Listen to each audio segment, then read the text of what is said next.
What's up? I'm back, and we're talking about a video game this time. I've wanted to talk about Halo 4 for a while, honestly, since the story has honestly stuck with me for a really long time.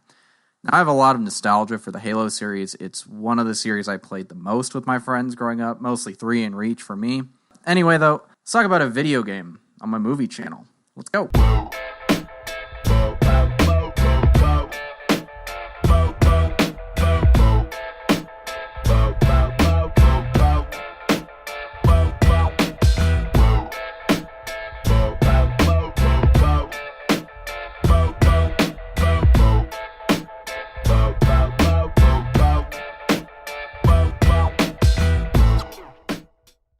So why do I like Halo 4?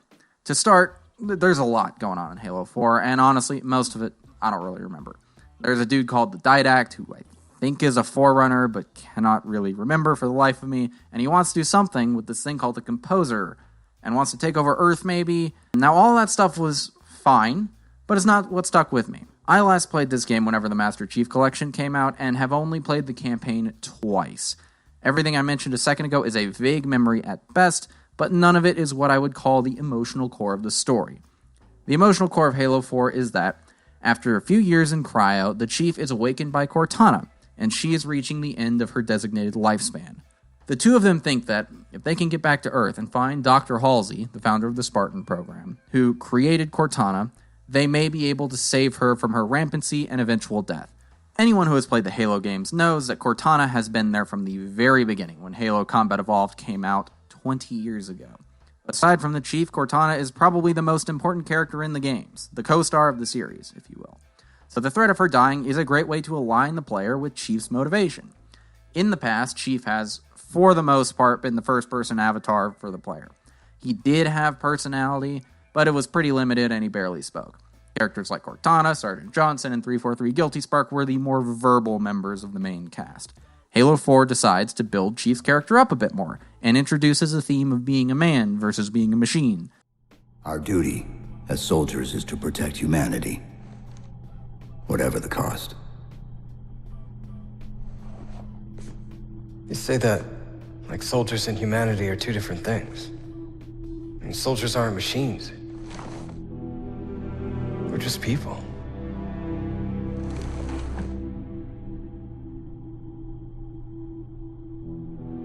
I'll let you have the deck to yourself.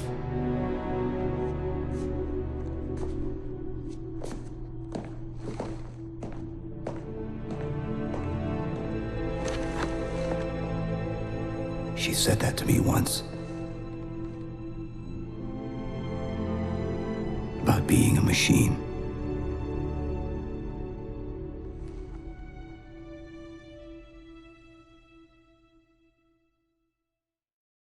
Admittedly, this theme is a little bit half-baked, but I think it does lead to an impactful bit of storytelling towards the end of the game. That being said, though, Cortana is an AI construct, while Chief is a human man, but Cortana has historically been the character who demonstrated more humanity.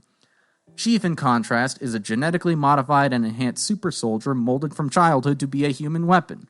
Through engineering and discipline, he has essentially become the perfect weapon and a machine of war. He's gone from fight to fight for what I think is multiple decades, and the last time he was out of his armor was the beginning of Halo 2, about 4 years before this story picks up. Cortana is also one of Chief's last remaining relationships. Halo is a pretty rough ride sometimes because pretty much every character we grow to love dies.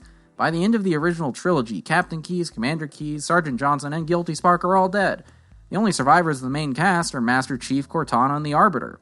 And even the Chief and Cortana are considered MIA, only because Spartans in Halo never die. They're just missing in action.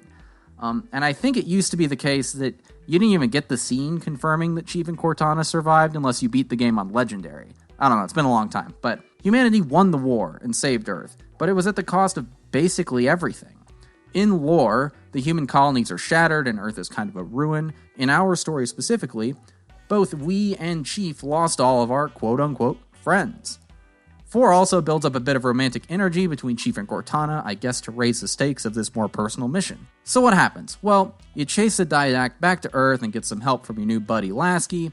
You're basically in Earth's orbit. Like, you're right there. But you don't make it. When fighting the Didact, Chief is getting his ass handed to him. and Cortana basically uses what little strength or whatever she has left to help Chief get the upper hand. The two of them share a pretty touching scene from memory, floating in a space construct of some sort, and then Cortana dies. Later, Chief is talking to Lasky about Cortana's earlier dialogue about which of them was the machine, and he walks away.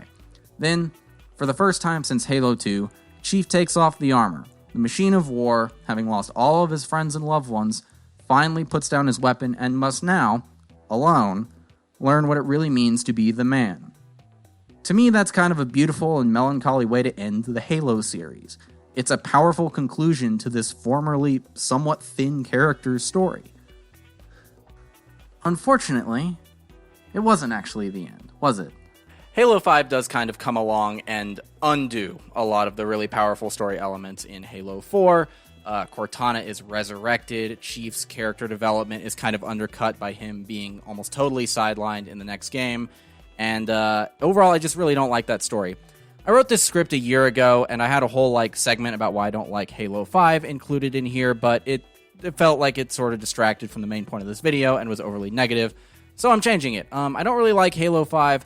I'm hoping that Infinite sort of turns the story around in a cool way. By the time you are listening to this video, I will probably be playing the game.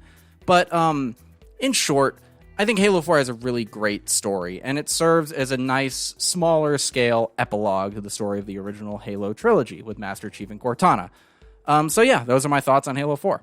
I hope y'all liked the video. Apologies again for not uploading a video for months on end. I would like to guarantee that I'll upload more consistently, but we'll see.